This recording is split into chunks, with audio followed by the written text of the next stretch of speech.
radio and also YouTube as well. My guest this afternoon, she is a Muay Thai fighter.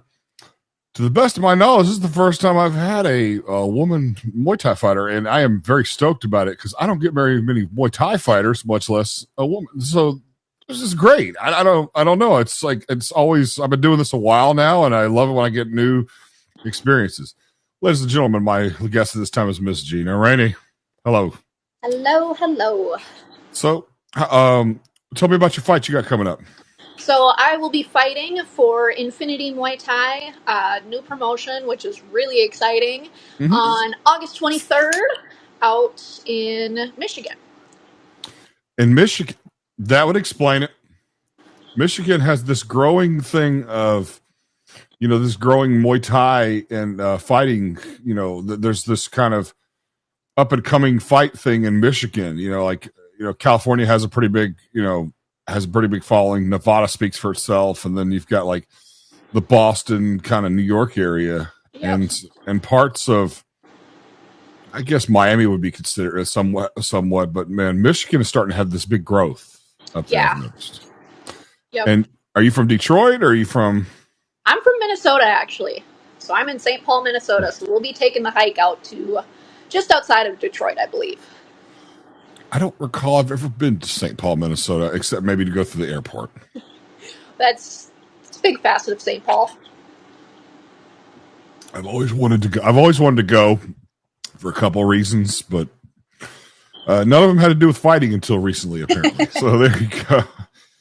Got nothing to it. So you started training and competing how long ago?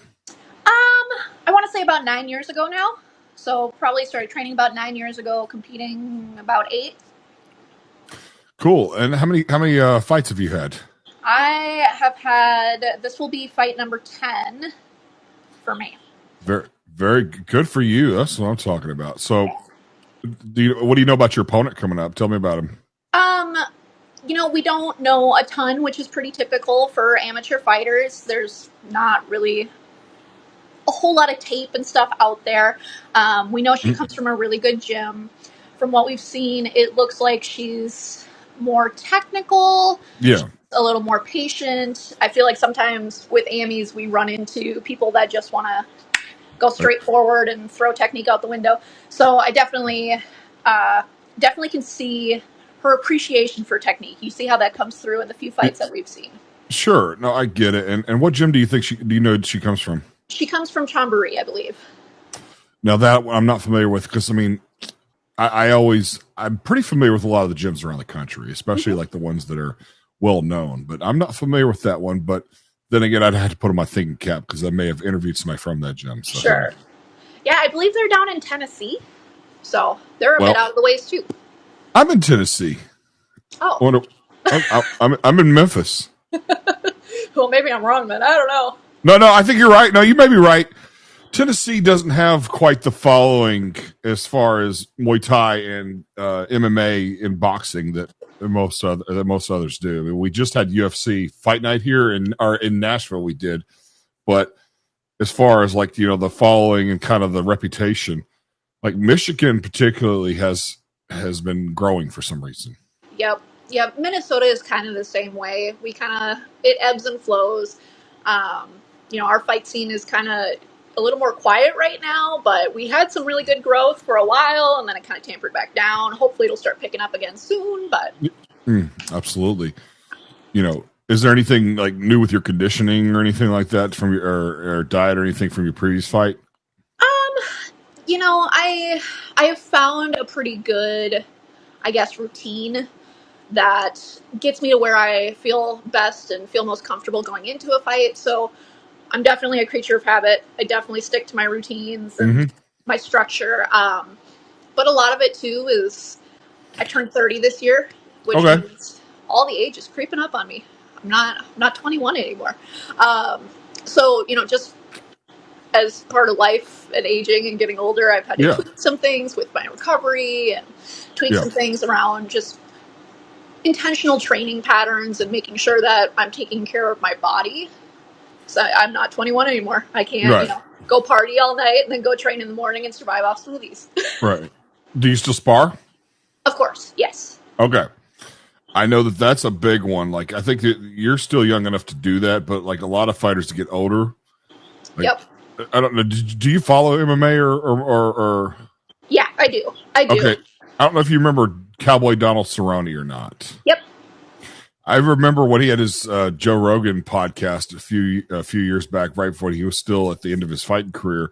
He was talking about, I don't even spar no more. I can't do it. Like, I got too much calcium deposits on my joints and Yep. Things like that. So it definitely has its place, and I'm definitely choosy about who I spar with. Mm-hmm. CT is for the birds. We're not going to get extra head trauma just because, but there are definitely some good partners out there that make sparring, a very valuable piece Right. of a fight camp. It's just kind of finding the right ones. Right. I always get nervous about asking this with women, but but it's professionally. What weight class are you fighting at? This will be at 142. And what do you walk around at? I walk around just under 150. Okay.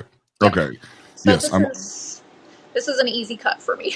I've been covering sports for 20 years, and when I ask that question, I never have gotten a bad response yet, but I always just like, don't ask age and don't ask weight, things like that. Just the simple gentleman things. I'm from Tennessee. It's kind of a Southern thing. But, sure. We're more Mid-South, Memphis is more Mid-South, but still it's kind of like we do some things like they do in Detroit, Michigan kind of attitudes. Sure. But no, that's good. So yeah, the reason why I asked that is because I'm assuming you like, all right, so when is the fight actually again? Remember, just real quick. This is August 23rd. Okay, so you'll probably start cutting weight like within the week of it. Yep, fight week is usually when we start kind of the water manipulation phase of things. Okay, there we go. That's great because I just remember, like, even though you claim you're getting older, which you're not, at 30, in my opinion, you're not. But the thing about it is that I remember 20 years ago when I was kind of covering sports and stuff like that. These guys would be cutting weight within like 20 pounds within a day, and they could do it, but it really put a little bit of damage on their system there for a while. Definitely. And with women, we don't have as much water to cut. Our bodies don't respond the same as men's do when it comes to, heat and the release of water. We tend to have more body fat than muscle and so many factors. But yeah, I've kind of gotten down my science for it now. My first several fights were at 135 and then 137. So I've done some of the bigger cuts. I've done the crazy, I got to drop 25 pounds. And it's just not worth it anymore. No, and I get it. No, look, Anthony Rumble Johnson was fighting at 170 and had a hard time with that and had a hard time at 185. Then he started fighting at 205 and was doing so well he had title contention. So there's nothing wrong with that at all. There's nothing. I know my last couple of fights have been a lot heavier than I'm used to fighting, and there's definitely a difference there. But it was really nice to be able to eat. Yeah, Matt Serra, Matt Serra was 5'6" and 170, which is kind of a short 170 pounder. Yep. And he was like, I like to be able to have that slice of pizza once in a while. Yep. Sometimes the big cut and the abs just aren't worth it. No, exactly. No, you don't. Hey, look, nobody gives a rat's rear anymore. I'm telling you. But what kind of? So, is there? Do you have a family, husband, wife, or significant other? I have a bunch of cats and a dog. That's my little family. Sounds like my dad. Bunch of cats and a dog. Yep. Ain't nothing wrong with that. It's pursuing your passion is definitely something that you only got so much a window depending on what the passion is. Definitely, and it's very hard to be a female fighter, and I don't want to date within the gym. That's just my personal rule. I don't think that's ever a good move for anybody. Right. And it's very, very hard to date non-fighters as a female fighter because there's a lot of insecurity that gets brought up there, and it's Right. almost not worth the headache of it sometimes. No. Yeah, and I fought in the mid 2000s, so I only was amateur, but I wasn't really an extensive guy. Media has always been my thing. I've always been like I've got schooling for it and stuff like that. But the point is that the one thing that I love that has changed is that I was always for when women fighters were starting to make some impact and stuff like that. You can say what you want to about Ronda Rousey, but Ronda Rousey is kind of the pioneer that led it, and especially in the mainstream level. Gina Carano kind of started it, but Ronda put it on the map, and so there's always this kind of complication in the gyms and stuff nowadays and stuff like that because you got a bunch, but I feel like fighters are the least testosterone driven when it comes to like their when it comes to their their women coworkers, so to speak.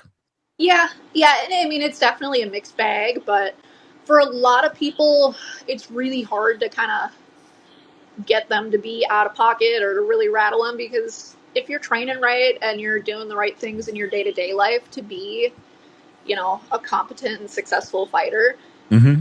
you're really almost kind of detached from the negativity of it or the right superficial, temporary, fleeting, like, ooh, some hot girl in the gym likes me today, So there's definitely some. We definitely get some that kind of treat it like a dating game, but for the most part, everybody's like, I got shit to do. We need to do that.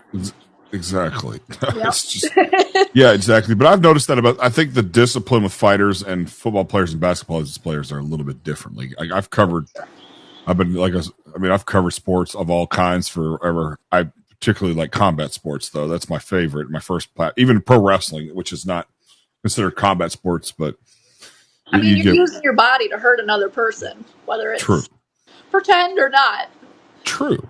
So. True. I like that. But the thing about it is that there's always there's this sort of discipline to where you have to be humble sort of thing while you're training because it's you and it's your battle with somebody, and yet you need somebody around you to help you out to get this things accomplished. Yes. In other sports, it's so saturated in a melting pot that there's not a whole lot of discipline to be humble sometimes.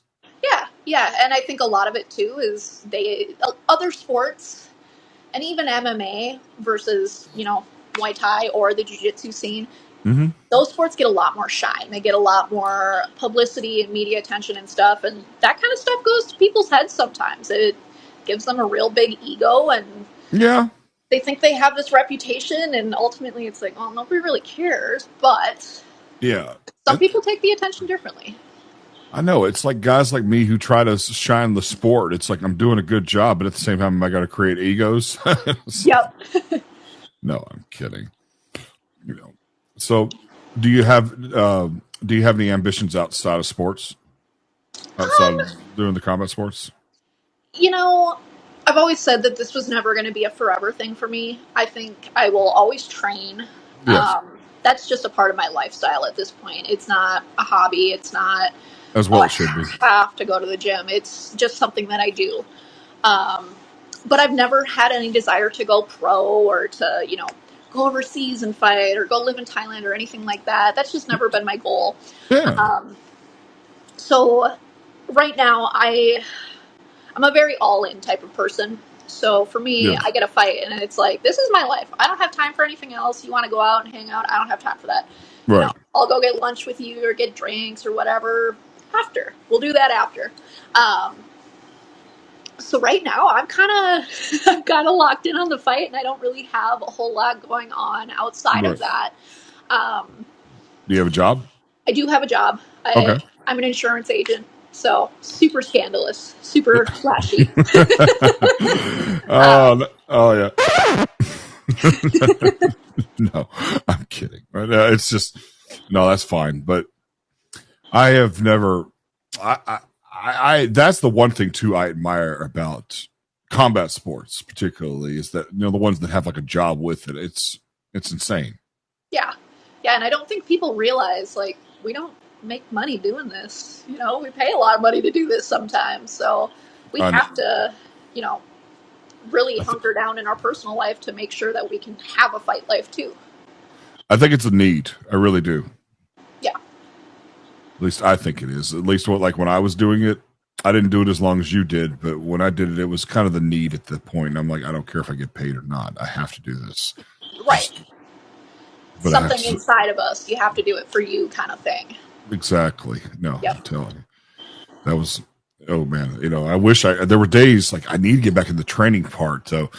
But, I think that you could do it for a lot longer than you think too. So. For sure. Every fight looks different. Every training camp looks different. Every gym looks different. Every day at every gym looks different. So sometimes it's just a matter of kind of shuffling things around to find what type of different best suits you. I like that. So before I let you go, I want you to, once again, I want to promote your fight. So tell me where it is, when it is, like time and everything, and where can people like me at home watch it? Sure. So I am fighting for Infinity Muay Thai just outside of Detroit. I believe it's Southfield at the Radisson on August 23rd. I don't know times, but I do know that there will be a pay-per-view link from the sounds of it. Again, this is their first show, so we're kind of working out details as we go. But we will be on the main card. So if you're wanting to watch the pay-per-view or come out, we'll be there. All right. And what is your Instagram so people can find you? My Instagram is Gina Bear Paws. Very cool. Very cool. Well, Gina, it has been nothing but a pleasure. And, I will do the best I can to be able to watch it. That's for sure. So I will, if nothing else, we'll have to keep in touch and, let me know how it went and everything like that. And I can see for sure. I think it's going to be a fun one. I think this is going to be a really, really good fight. Right on. Ladies and gentlemen, I sure do appreciate everybody joining y'all at the house. You could have been anywhere else, but you decided to join me this afternoon. So I sure do appreciate it. This is the Hank Russell invitation. Y'all have a pleasant afternoon.